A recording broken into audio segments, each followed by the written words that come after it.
Hello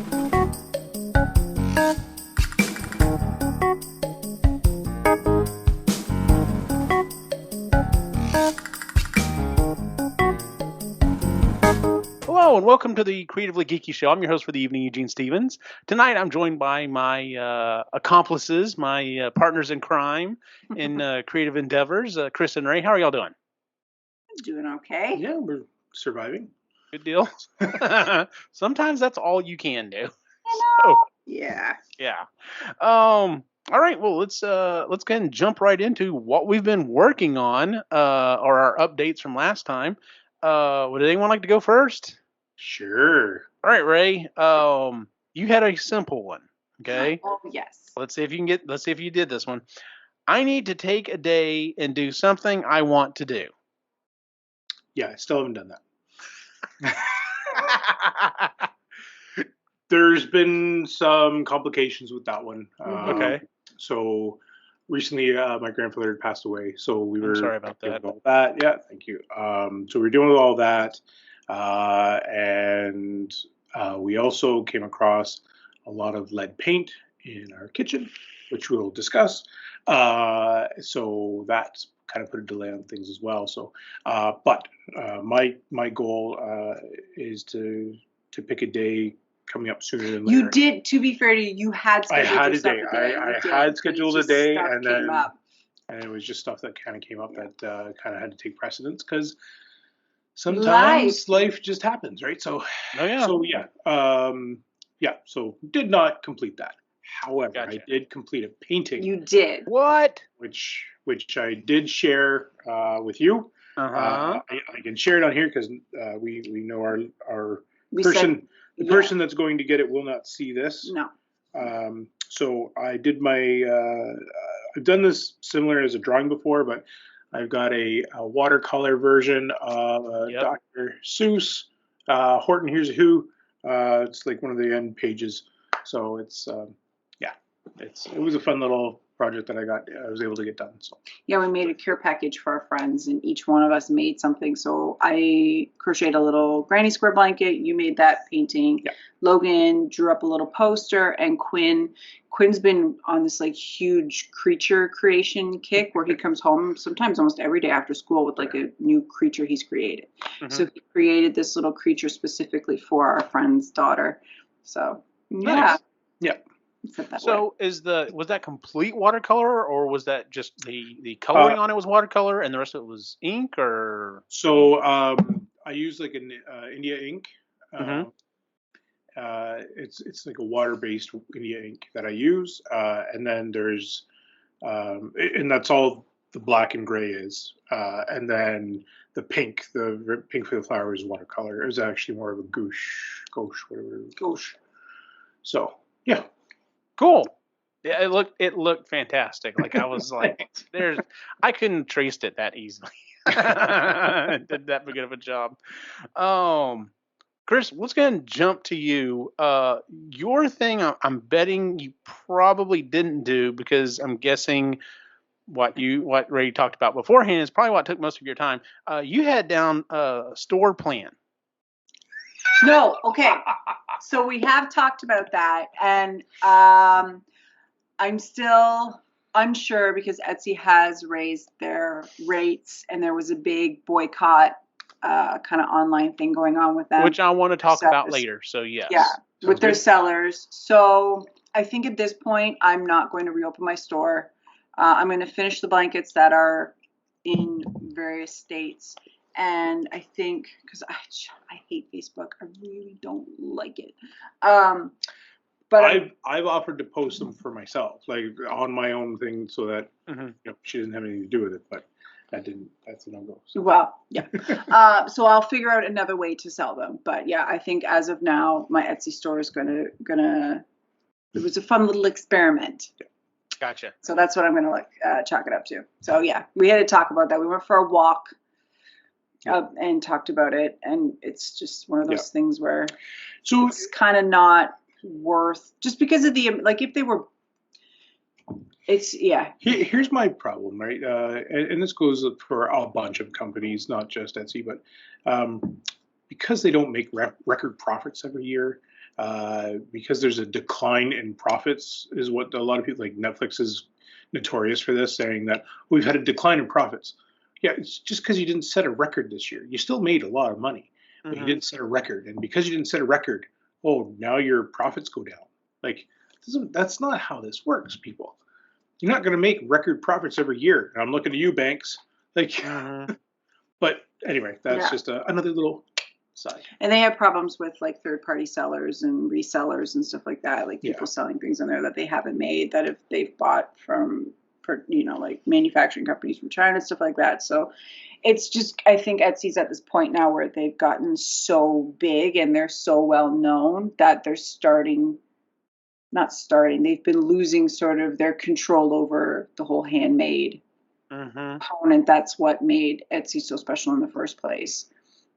They've sort of lost track of how important that is, because you can buy, I mean, we bought a faucet off of Etsy, and in the pictures, I mean, I like it. It's a like a placeholder, because what I really want is like $500, and that's not in the budget.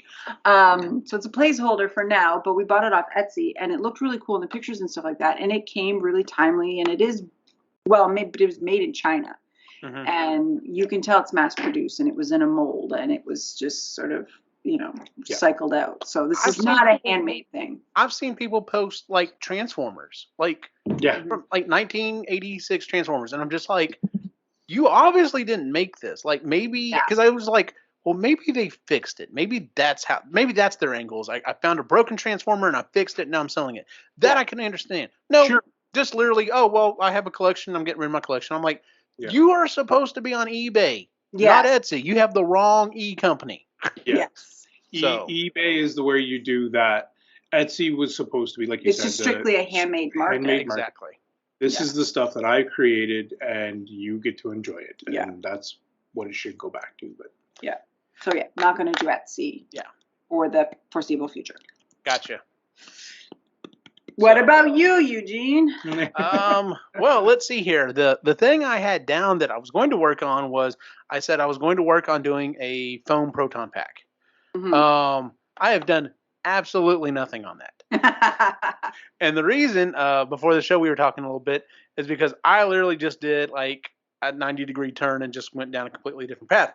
The reason I went down a completely different path was I was hoping to do the foam proton pack, and I was hoping to use it as my test bed for some of the painting techniques that I'm wanting to use. So, for example, on the main body of the proton pack, it's supposed to be textured because it's supposed to be hammered metal. And so, two of the things that most people come down on, they're like, either use truck bed liner and then paint over it, or use the orange peel like you'd use on walls or whatever, very lightly, and knock it down as well. Well, there's also that textured paint you can get, that hammered metal paint you can get, spray paint or whatever. And I was going to try all three of them and kind of see which one I want to go. The San Antonio group posted a thing saying that in August, I believe it is, they're having a big convention down there, and Ernie Hudson's going to be there. Whoa. Which is great. I've met Ernie Hudson. I had his autograph. Unfortunately, it has been destroyed. So I do need to get Ernie's autograph again. But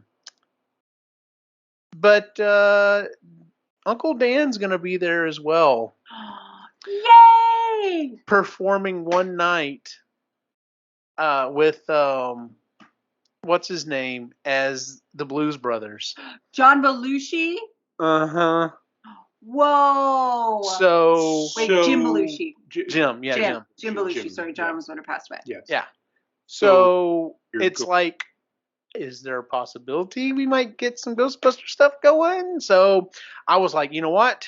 I need to get my proton pack, and I need to get it where I want it to go. Yeah. So I don't want to say I screwed myself, but I disassembled my previous proton pack, my original one, my junk build one. In fact, what remaining parts are sitting here on my desk. But anyway, I disassembled it, and because I was thinking about using some of the parts for the foam proton pack, and then I have gone and disassembled my current proton pack. But I have been working on it. So here's the thing. I basically, when I built the thing, I used this stuff called XTC 3D, which is basically a resin. And the idea is it's much easier to sand. It knocks down a bunch of the print layer lines. And so I used it. Well, when I used it, I was trying to do too big an area and I was in too big a rush and I just was not used to using resin. And so I got these, I call them gloopy places where you can see that it's kind of like pulled or it's not smooth. It's supposed to be self-leveling and it did not. It had these rough spots on it. And so I've taken it apart, and most of it is still all one big shell. There's about 4 or 5 pieces that are all in different pieces, and I've already started repainting it. And so, like, this is the bumper part that's on the back of it. Okay. And in the pictures that I shared, like you could see, like right here, it was very gloopy and stuff like that. It is nice and smooth now, which is what I'm going for. This is one of the pieces that will not be. The other thing is when I first painted this thing, I painted it. Depending on who you talk to in the groups, most people paint either flat or matte. I think the first time I painted it was flat. This time I'm going matte, so it's got a little bit more of a sheen to it. Yep. But like I spent last night outside with my the main shell, and I was sanding it, and I was getting most of those spots off or whatever. I need to go through and use a bunch of Bondo and level out some places, and then go back over and sanding. A couple of quick things. Number one, I don't know why I always hate. I love doing it once I get into it, but I hate wet sanding until I start it, because oh my god, it makes the sandpaper go so much further and it makes it so much smoother. Yep. It's just the fact that, I mean, granted, you can't really do it when it's cold because, you know, depending on where you're doing it, you are probably going to be freezing. But yeah, just sitting out on the porch, and yeah, there's some places I need to clean up on the floor where Christy looked at and was like, "What is that gray on the floor?" I'm like, don't worry about it. It will come off. It's just drippings. Yeah, it's just drippings from the filler primer. So anyway, Is no spill. yeah, no, right. So anyway, I've got a couple of these parts done, and it's not 100%. Like, you can look at it, and there are some places, but I also want this thing to look used. So if there's some little places here and there, I'm fine with that. So plus, it's not supposed to be a mass-produced item. It's not. I'm not being a stormtrooper from Star Wars. This is supposed to be a pack that was built. Yeah. Anyway, Yeah. couple of quick things. Number one. I've bought 2 new tools that have greatly helped me, and I wanted to talk about those real quick. The number one is it's basically a mini hand belt sander, also known as a finger sander. You know what I'm talking about? Yep. I don't. So basically, it's a tool. It's about so long, and then it jets out here, I think I've seen those. and it has a little bitty belt sander on the end of it. Okay, I think I've seen those. Yes, that's what that is. Okay. Oh my god! Like, now, granted, the sandpaper that came with it was probably either 60 or 80 grit. Ooh, it will chew into some stuff. So I had to buy some much higher grit. But at 120 grit, man, I was ripping through that on the stuff on that proton pack. Now, some of it did get a little rough, but that's fine. That's what the Bondo is going to be for. But getting instead of having to just sit there and sand by hand, man, that makes it short work of it, because it can get into a lot smaller places than like an orbital sander can. Yeah. The other thing that I bought was something Christy got a new yep, that's it. Yep, just like that. Christy bought a new, well, technically it could be used as a necklace or it could be used as a bracelet. And she bought it, and she's like, "Man, it's a little long. It's got when you do it, it's a little long in the end." And she's like, "Could you make it shorter?" And I'm like, "Yeah, I should be able to take the links out and remove it." Man, they were tiny. So I'm like, "All right, I'm gonna go buy a tool so I can do this a little easier." And so I bought There it this. is. Yeah. Yeah. So Fun. these go here like Yes, this. you. And then for those of you who are listening to the audio version of it, basically it's a like kind of a pair of glasses you put on that has a thing that jets out, and it's got a light. Where's the light? It's got a light. Jeez. Super bright. Yes. Super helpful when you're working on stuff. But also, turn that back off. It also has magnifiers in it. Yay! And so literally, like, of course, I think I grabbed the thickest one. Of course you did. That's okay. That Probably. makes it even That was better. Awesome. Yeah. Yeah. Oh, I got So- a picture of this. You look great. Let me tell you, this is fantastic. And in fact, I've halfway thought, I've got a Ghostbusters event coming up in about 2.5 weeks. So I'm kind of pressured to get my pack back and going.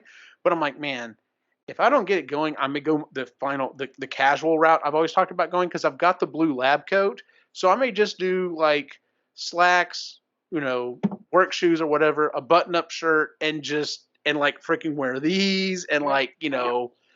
yeah, scientist version. So can you send me the link as where you got those? Because Quinn has got into, and actually this is something creative that we did do. Yes. Quinn has got into, what's the game? Warhammer. Warhammer. Mm-hmm.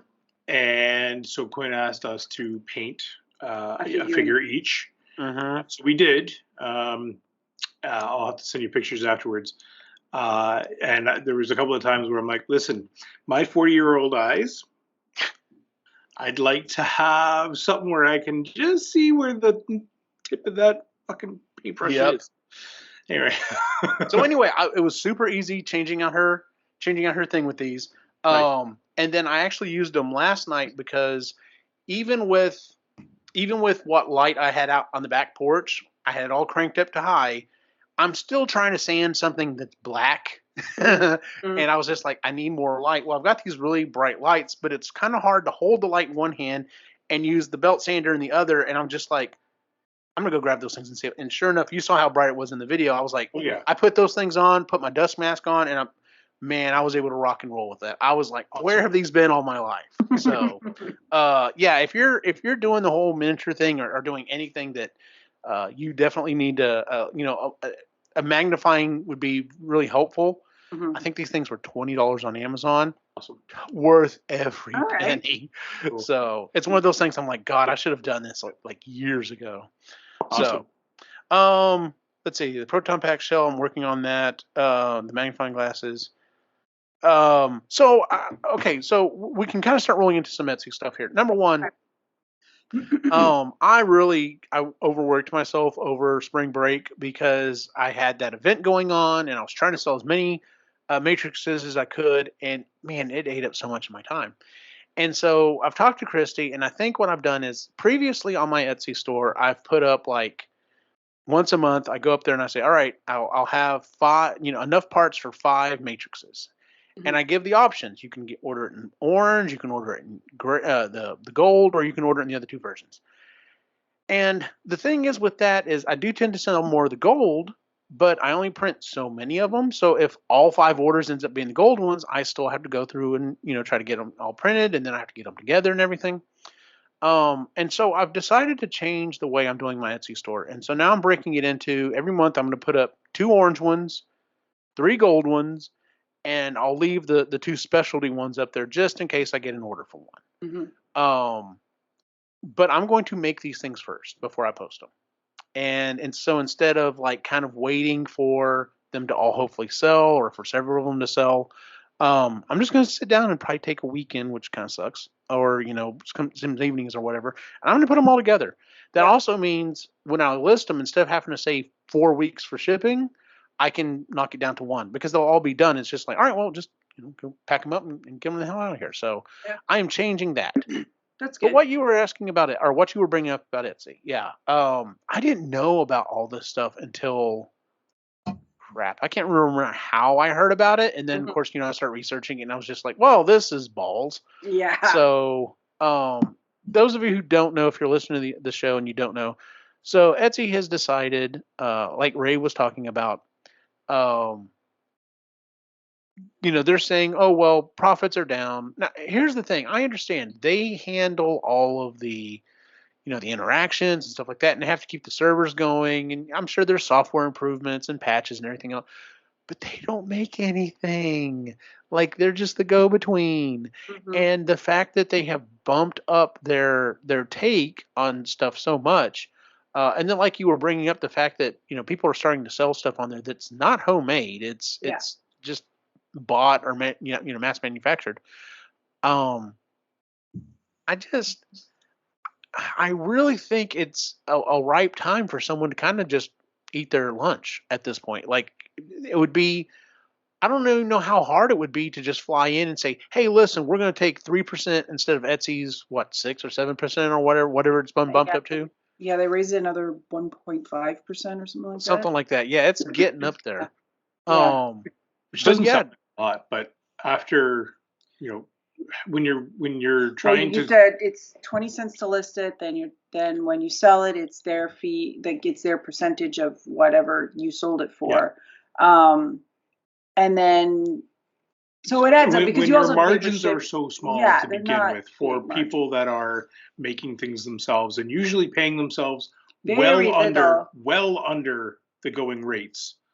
Yeah, a lot of people are just doing this so that they can keep doing it, right? And that's the thing. They're not in it to make money. They're in it to continue to do what they But love. some people like there are a good chunk that are making Sure that they're making a decent living money and they off are it, trying to make a living, and again, their margins are small hmm compared to like a big company. a big company, and Yeah. especially like Etsy. And it's like And there are other places to sell it. It's just Etsy's sort of one of those. It's so well known, and everybody like I like going to Etsy. Yeah. And see, So that's the problem is everyone's become so conditioned to going to Etsy, even though I still think, even though I have redone all of the images, on my stuff, mhm. it, um, so that people have some of the information that they never look at. But it's horrible trying to get people to read the description on Yeah. stuff. It's ridiculous. So I pulled up my spreadsheet on the stuff that I sell. So like the Matrix, for example, I sell it for 125. Mhm. Okay. So let's see here. We're gonna do a little live math here. Because We'll try live and math on a podcast is always fun. Yes. we'll try and fill the air with something. Yeah, so 125. So minus 20 cents for the listing. Yep. I'm not going to add the sales tax because like that, that doesn't count. Very Processing fee for a $125 purchase. Processing fee is $4.25. Mhm. The transaction fee is an additional $6.25. So we're looking at just between those two fees, we're looking at 10, 11, $12. So now on a $125 sale, I'm down to 114.30. Now Okay. you also have to pay for the shipping because you offer free shipping. Yes. So the shipping it's a little over $14. We'll say 14 just to be generous. So now I'm down to $100. Last time I checked, I think I can't remember if it's 40 or 60. I can't remember what my ratio is. I want to say there's about $40 worth of parts in the thing. And so let's say I make about $60 because I did bump up the price. Let's say I make $60 on a Matrix. Mhm. How many hours do you think it takes Yeah, me to put those things together? It'll be you're paying yourself way under minimum wage. Are you paying yourself $6 an hour? Like I think I usually I try to do it in batches, so it ends up working out better. Like I always try to do it in batches. Sure. But hell, if I go over 4 hours working on it, and that includes the packaging and everything else, I'm down to $15 an hour, and that's like that's what minimum should be. It's not what it is, but I mean, of course, a lot of places have started paying that. Oh, it is. That's it's what it is here. 14 an hour here now. So see, actually. yeah, I'm Expect 15. basically paying myself, bare minimum, Mhm. minimum wage to do this. So yeah, And that's being generous because it's yes, less. yeah. There's a really big cosplayer in Germany. Her and her husband are both full time. Well, she's a full time cosplayer. He helps her with the cosplay and stuff like that. Now they've written books, cosplay books. They do lots of different other things besides just like videos on YouTube and stuff. But yeah, like she's done several videos where people ask, well, why don't you take commissions that aren't from like big businesses like like Blizzard and big companies have come to her to do these, and she's like, well, let's see, it's like $100, $200 in materials to do this costume that you're looking at, and then it was literally like 60, 80 hours to put it together. She's like, so if I pay myself minimum wage, it's like, who is going to come to me and say, I will pay you $1,000 to make this costume? She goes, Yeah, no one's going to do that. that's the biggest problem is knowing, you have to know your worth. However, you also have to know because the more expensive it is, the more smaller your customer base can be. Yep. And then because the people who can afford all of that, you don't want to fucking deal with them. You just don't want to deal with them. No, thank you. So it's hard because there's a lot of input that they now have. Yeah, so I tried to price my stuff. What's too much? Like what would I be like? No, I'm not paying that because that's way too expensive. And then what's be like, okay, well, I can see why they would price it like that. So that's what I try to do, but just enough to be uncomfortable with it. Yeah, that's what somebody was saying on she's a big Etsy seller, and she's like, she tries to price herself where she's just a little bit uncomfortable with the price. And it's like, yeah, but it's still, it's such a I feel yucky pricing my stuff. It just feels weird. I do too. That's part of the reason why I still have a painting right there. Yeah, that's way in the back. Like 5 foot by 4 foot. And then you have the other thing that they've started doing. So like one of the big pushes they had was they wanted everyone to do free shipping within the U.S. Yeah. So everyone was like, well, I guess I'm just going to add the price. And everyone kind of was like, all right, I understand the shipping price is now included in this. That's why it went up $7 or $15 or whatever, whatever it was. But now they've started this star seller thing. And in order to do that every month, you have to have greater than 95% on-time shipping and tracking, which that one totally makes sense to me. Yeah. Mm-hmm. But you have to have above 95% on 5-star ratings. And you have to have above 95% on your message response rate. And so you have to respond to any message you get within 12 hours or 24 hours. I don't remember. Mm-hmm. I'm currently a star seller for April, and I want to keep that because come next month, like there are some other people who are selling matrices, and having that little badge might help me out. It might be that one little part that edges me out of someone else. But like I'm looking at my performance for May right now. I'm 100% on shipping and tracking. I'm at 96% on star ratings. Talk about that in a second. And I'm at 94% on message response. I was like, what the hell happened? Well, a guy sent me 2 messages. He sent me one through Etsy, and he sent me one as an email. Well, I responded to him on the email. Yeah. And the message for Etsy got underneath my radar, and I was just like, mother. See, that's the thing. So that adds stress, though, too, right? And if you, and you have a full-time job, right? And 2 kids, and you have a life. So trying to be a 5-star seller every single month. And running a podcast. And running a podcast. And running a website, and being a Ghostbuster, and Yeah, now you have to worry about your response time for these messages. And I'm very competitive with myself. I'm not very competitive in general. So that, for me, all these incentives, I hate incentives, drive me nuts. And it's just like all these incentives. It's just like, yeah, you're just stressing people out. You're just stressing sellers out. And a lot of these sellers, that's their income. So I was watching somebody today. She's a collector. She's a Harry Potter collector right now. She changes her collection every few years of what she collects. Her name's Carla. And right now she's really big into Harry Potter, and she's a very A-type person. She's super extroverted. She's on all the time, like talking, like she was on Instagram the day after she had surgery. Like it's just who she is, right? So she's talking to her husband about becoming a full-time content creator because she loves to do it.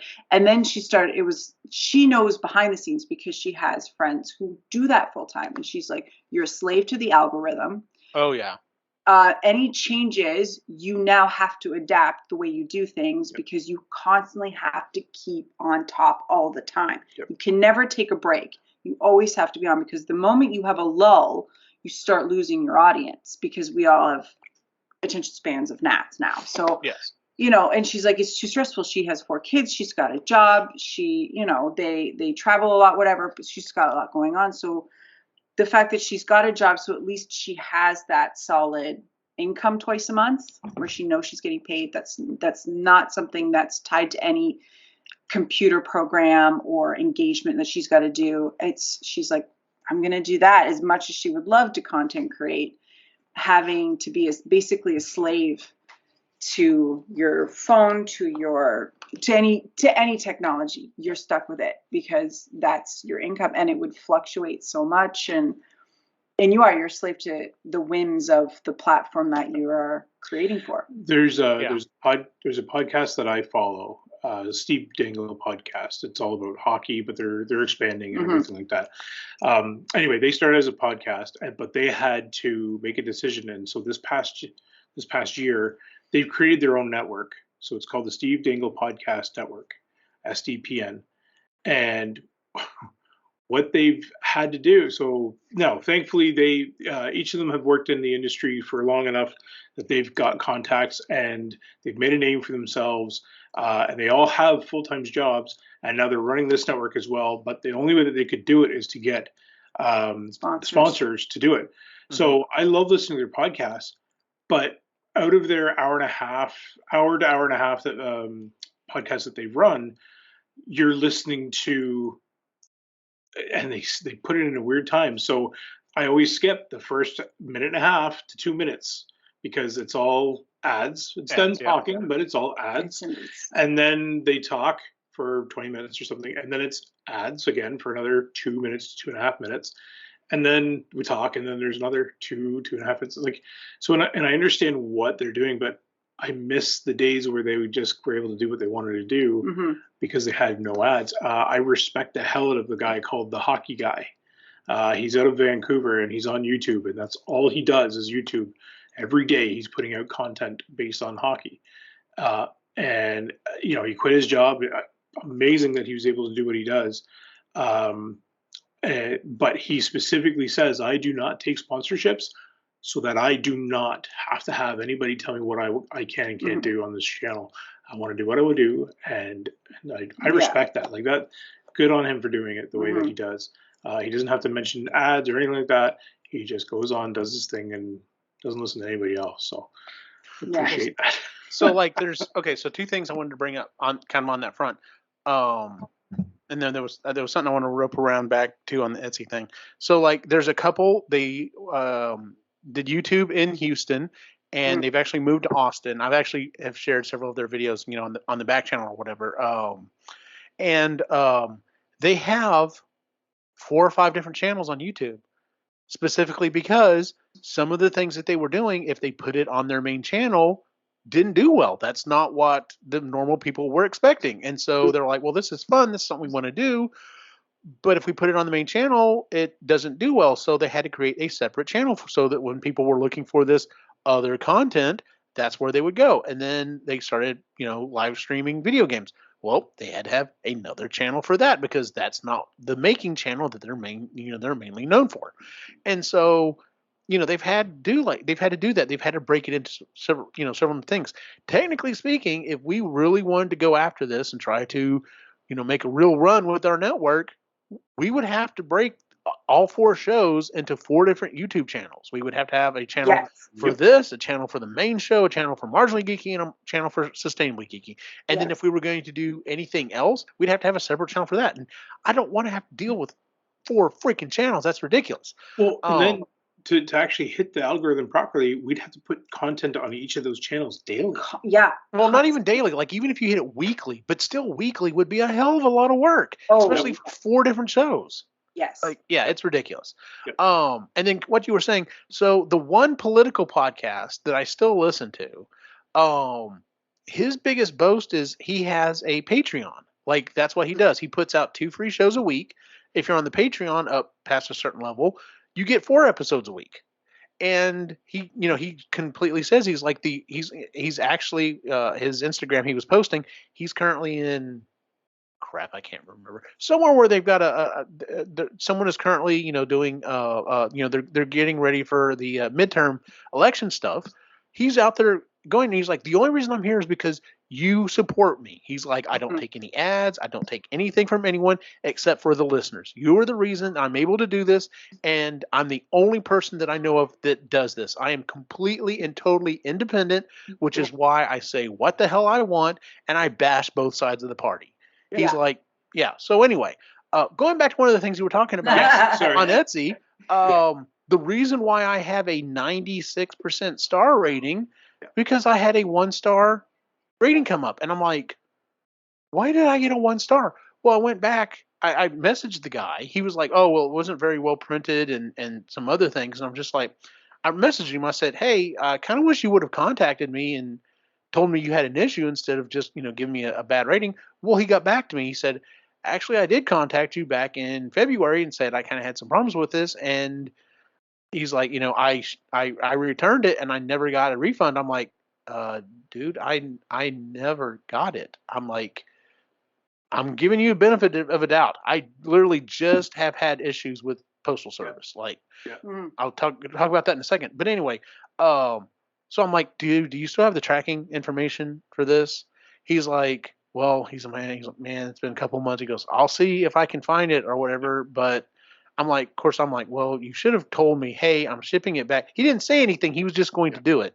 Yeah.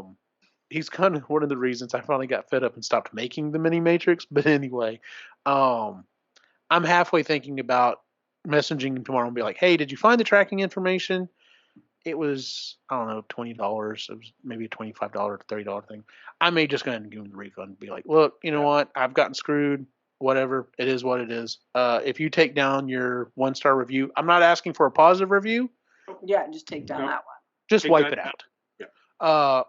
I'll give you the benefit of doubt and refund it. So I don't want to make it seem like I'm paying for a positive review because I'm not. I'm not paying for a positive review. I'm trying to do right by this guy. Yes. Yeah. Because the first Matrix, this version 2 Matrix that I shipped out to this guy to, do the big event for me, when he got it, it was broken.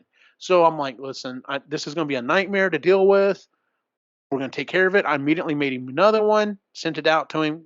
I put in the claim through the Postal Service. They rejected it, said it didn't have enough information.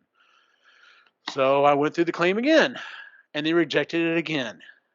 And so this last time I put like absolutely everything I did. I was like, listen, I did not sell it through Etsy to this guy. I cut him a deal because he was helping me out. It was a direct payment through PayPal. I shaved off $10 because he was, doing me a favor or whatever. Here's the proof of how much I sell it for, blah, blah, blah. And I flat out said, here's the bottom line. He paid me for this item. I paid the Postal Service to include insurance to ship it to him. You broke it. He took it to you to inspect. You kept it, and you're not paying me. So in my eyes, you broke the item I sold and then stole it. Yep. Yeah. Because if you're going to not honor this claim, fine. Give me back my property. Yep. And all of a sudden they caved. Oh, imagine that, eh? Yeah. So, because I'm sure they have no idea where the hell it is. I'm sure they've thrown it somewhere and it's in a trash bin or something. So, not a chance. Anyway, if I could drop the post office, I would in a heartbeat. But FedEx and UPS are so much more expensive to ship, and I'd have to bump up the price, and people would be like, "Why did the price jump like $20?" Because the post office is balls. So, but yeah, it's been kind of a nightmare dealing with that. See, I really wish there was another competing service, and maybe there is, and I just don't know about it. We need a new Etsy and we need a new postal service. Hell yeah. There's been some. I remember it was like a year and a half ago. There was a local, like an Ontario one, that tried to start up, and it was. I understand the intention of it, and it was a local makers hub or something like that they called it, but it was expensive to be on there. To have your stuff featured in certain spots of the website. Sometimes you'd have to pay like $50 a month to do that. I'm like, I just might as well have my own website. It's cheaper that way. Yeah. Yes, you're running it, but now I'm just paying you to sell my stuff, and Etsy's a whole crap ton cheaper than that. If you're going to lay it all out like that, then you are the most expensive option, even though you're local and that's fantastic, but you're expensive. And so I know there's some things that popped up like that, but yeah, there's nothing that competes with Etsy, unfortunately. So it's almost as if it's like Amazon, right? Like Amazon also has a handmade market too, but I don't know much about that. And I'm so leery because of the stuff that I sell. I think because it is my artistic idea of this object that I'm selling that it gives me grace. but it's also the fact that it's on Etsy, and Etsy's known for making, well, it's known for being creative stuff instead of selling whatever. I'm afraid to put it on Amazon because I'm afraid Hasbro would be like, okay, now you're competing on the same marketplace where we sell official Transformer stuff. Yeah. So I don't want to do that. And yes, like you said, could I? I think it wouldn't be that much more, but I could set up our website to have a sales spot, and Squarespace would take care of all that back end work. It would be a monthly fee, or it would be a bigger yearly fee or whatever. Yep. The problem is how are people going to find it? Like, I know people, the people in the Transformers community are, showing it to each other and getting word of mouth that way. But like random Joe, they're not ever going to find the damn thing on our website. Like, yeah, it doesn't make sense. It makes sense for me to stay on Etsy, but damn, they're making it hard.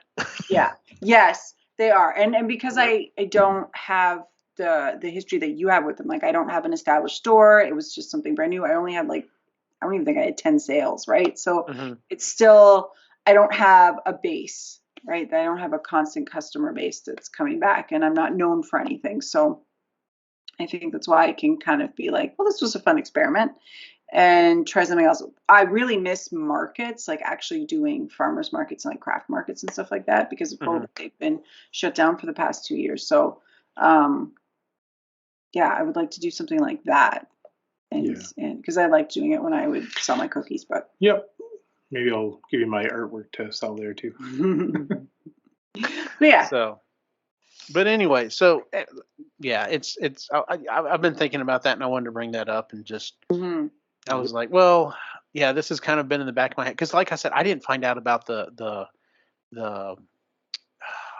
boycott until about halfway through it or whatever, and I was just like, okay, I haven't gotten any sales this week anyway. I don't really think I need to necessarily shut down my store just for the next 3 days to to be part of it. So whatever. So, but anyway, yeah. So I'm just and I haven't been really selling that much stuff here recently. In fact, I've kind of been happy that I haven't sold what few things are still on there right now, because I'm trying to back build right now. Like I said, I gotta get these built before I relist some of this stuff. But I'm also, it's enough money that I feel like it's worth my time to do. Because it's also, it's like having, a part-time job that I can work kind of when I want, and I don't have to leave the house. So that's nice. But yeah, I'm going to keep doing it until, maybe I don't, because this market can only be so saturated. There can only be so many people who want a $125 matrix of leadership. I'm going to keep going with it, but it's definitely nice when I get into an area where, into a rhythm where I don't have any sales going on, and I can do what I want. I can come home and be like, oh, I'm going to go work on my proton pack and stuff. All right, well, I need to get all the electronics together. So remind me to, after the show, tell you another idea that I had for your next item that you might build. Okay. Interesting. All right. Well, with that, let's go ahead and talk about what we'd like to work on for next month. Ray, you got any ideas? I got to pick a day and do that day of, whether it's music or art or whatever. I'm going to do that. Other than that, listen, there has been creative things. The kitchen continues. So I was going to say, we didn't ever get back around to that. And I know we don't want to go too late because y'all do have kind of a hard out. But so what about this lead paint going on? Oh, okay. So if you live in a house that was built before the mid 1970s and there is paint, there is a really good chance that you have lead paint. 85% chance. Yeah, he made that statistic up. We don't know. I'm not sure. Listen, there's a good chance that you are. 70% of people know that 100% of your facts are correct when you state that there's statistics. Right. 4 out of 3 people have issues with math. He's here all week, people. So, So knowing that this house had, when my cousin lived here, she had painted some trim that hadn't been painted before. It's fun. I'm doing a little bit of that. But the rest of the house had already been painted. So the problem is it would have been fine. The problem is it's starting to chip off. And that's when you have the problem, is when lead paint starts to chip off and it's degrades. And it degrades, and the particulates are what is the problem, because they can get into your lungs and anyways. So congesting. Not good. Pets eat them and stuff. Thankfully, we don't have toddlers anymore that are eating. I was going to say, if you want an example of what happens to you, Tommy boy. Yeah, no joke, right? So anyways, we bought a lead paint testing kit. Turns out lit up like everything is got lead. So we bought this special paint stripper that deals with lifting lead paint, and it's really expensive, and you have to lay it on real thick, so you have to use a lot of it. So we've already gone through, I think, like 4 or 5 buckets of it already. Yeah. Just to do the 5. kitchen. And we've spent a lot of money doing this, but it needs to get done because it was chipping off. It's like $50 a pop. It's $50 a pop. So we're stripping it only to paint it again, but it's because it was chipped anyway. Yeah. So and so because there's like 8 layers of paint on some of this stuff. Yeah. Which means you have actually lost some of the detail in the molding. Yeah. Because of how many layers of paint there are. Yeah. Oh yeah. So because of that, I am excited to get back down to the wood and clean it all up. And then in some of the areas we are actually going to get right down to the wood and then give it a nice sand, clean it all up, and then stain it back to its original. Well, as close to original as possible. Nice. But the creative part is because it's like this thick. And each bucket seems to be a different consistency. Sometimes it's like working with mud.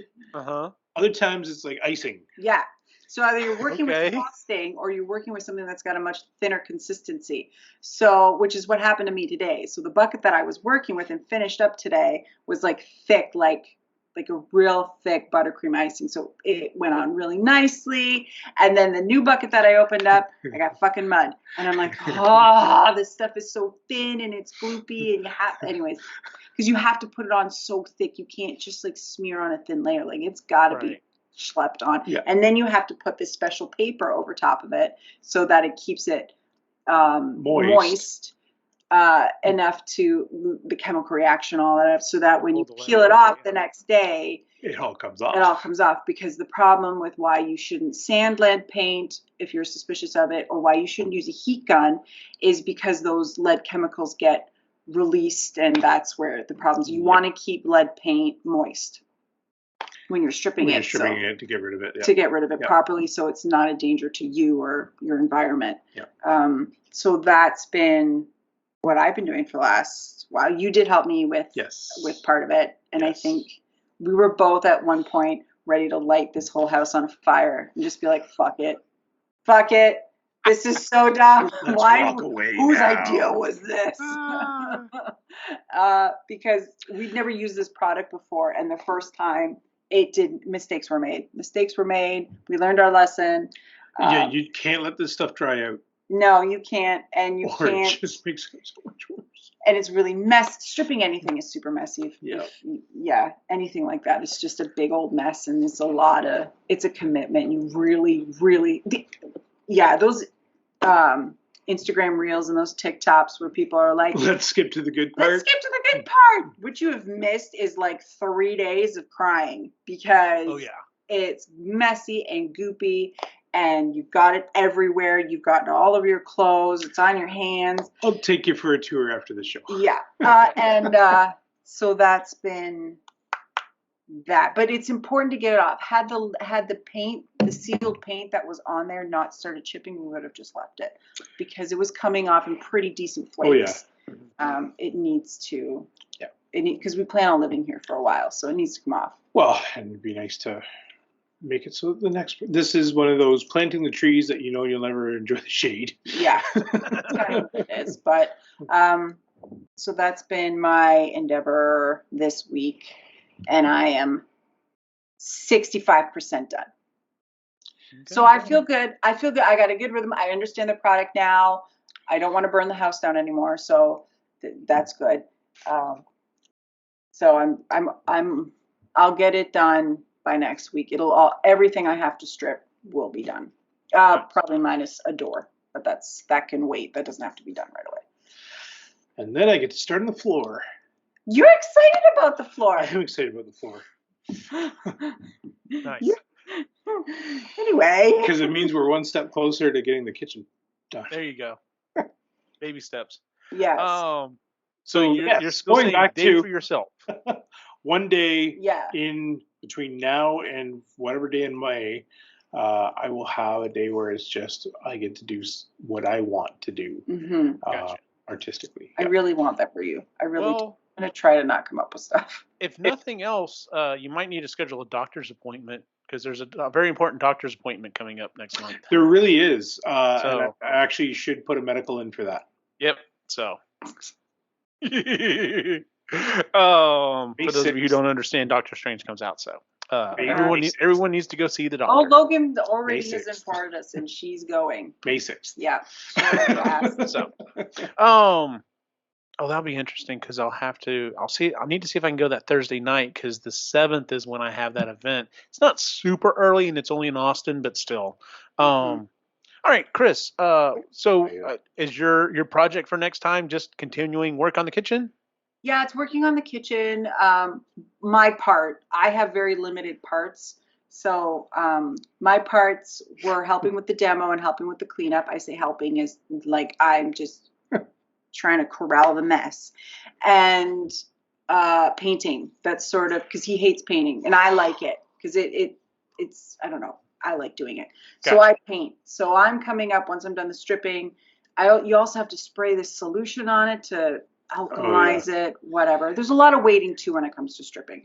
Anyway, once the trim's painted and then I paint the walls, then we can do the floor. So I'm hoping by the next time we talk on this specific podcast, that I will have at least painted the trim. And I'm hoping with my other project that I'm doing, that I have at least started maybe writing some stuff for it. Okay, cool. Mine's very simple. Say anything. I didn't say anything either. And I'm not going to go into it. Mine is very simple. Proton pack. That's it. 2 words. That is my goal. Like I said, on May 7th, I have, we're going to Dragon's Lair in Austin. It's free comic book day. And they're a big comic book store and they've invited us to come out. And so we're going to go out. And like I said, if I don't have my pack up and running, I may do my quote unquote casual scientist version, which would be fine because anyone else that's there, if they're in full gear, I would just offer to take pictures so that we got pictures to post to our website and everything. We've had a lot of shit going on with our stuff. We finalized our patch. We have almost finalized like our business card. We're about to do that. We sent off for the patch. It's actually a company in Canada gave us one of the best deals, and they've already given us. We've already shared what the new logo looks like for the Austin Ghostbusters, but they've already sent us. They sent us a picture of what the proof looks like. Oh, awesome! That's a mighty fine patch right there. That's awesome. That looks really good. So we're all super excited. It may be up to a month, by the time they print and then get it, all done and get it sent to us. Hoping to have it maybe by May 7th. We'll see. Can you send the information about that company? I'd really like to. Yeah, let me get it from Bev and I'll send it to you. So, but anyway, so we've got that stuff going. We're trying to get a bunch of other stuff going. It's really exciting right now. It's a really exciting time for my Ghostbusters group, trying to get a bunch of stuff moved over and going and everything. And then, like I said, it's just, we're trying to wrap up the school year. We're finally getting close to this whole life cycle thing I've been doing, which eats up my entire day, pretty much every day at work. And then we're almost to the end of the school year. And then at least Christy and the boys will be off. And then I'll be off shortly after that. And There's a lot of shit going on. So, so anyway. Well, that is our show for the month, ladies and gentlemen. If you would please give us a 5-star rating on iTunes, Google, Stitcher, wherever you listen or watch the show. You can also find us on YouTube if you want to see the video version. You can find us at epicallygeeky.com, where you can find the rest of our shows, to include the Marginally Geeky Show, the Epically Geeky Show, and Sustainably Geeky. You can find us on all of the socials at Epically Geeky. Where can we find you online, Ray? The Reluctant Yeti on Instagram. It's the best spot for me. Yeah. I have a Twitter account, and Twitter's still a cesspool. So. I have heard from some people. Now, I don't know. How did you access Twitter? Were you using the official Twitter app? Yes. Okay. Supposedly, you can set up groups now. And so a lot of people, instead of necessarily unfollowing a bunch of people, they specifically will put things in groups. And so when you go into Twitter, instead of seeing the fire hose, just go, I'm just going to look at the hockey section. And just look at it and be like, cool, that's hockey, done. Yeah, I specifically follow only very select few people, so it's okay. So, mostly Steve Dangle, CJ, a bunch of normal guys. Just those guys. Yeah, that's right. Yeah. That's so a couple insiders in the NHL. And I mean, on my Facebook, I follow very few people. I'm friends with a lot of people. I follow very few people. Yes. So the majority of my stream is Ghostbusters, toy collecting, pop culture stuff. And so Canadians. Facebook's not that bad a place for me anymore. Mm-hmm. But I'll go into something about that here after the show in a second. Yeah. Anyway, Kris, where can we find you online? All the shows you said, and on Instagram, and I changed my handle on it again. I quite enjoyed it. It's called Moody Midlife. I saw that. Yeah, so I a little bit more fitting. Nice. It fits. Old Eugene would have had a fit with that, because I would have been like, Kris, you keep breaking the links. It's not going to. Now I'm just like, no, that sounds cool. Go for it. Yeah, it's my account. That's your account. Yeah. And as always, you can follow my individual wacky adventure online at Optimus Gene on Facebook, Instagram, and Twitter. For everyone on the site, have a good night. And...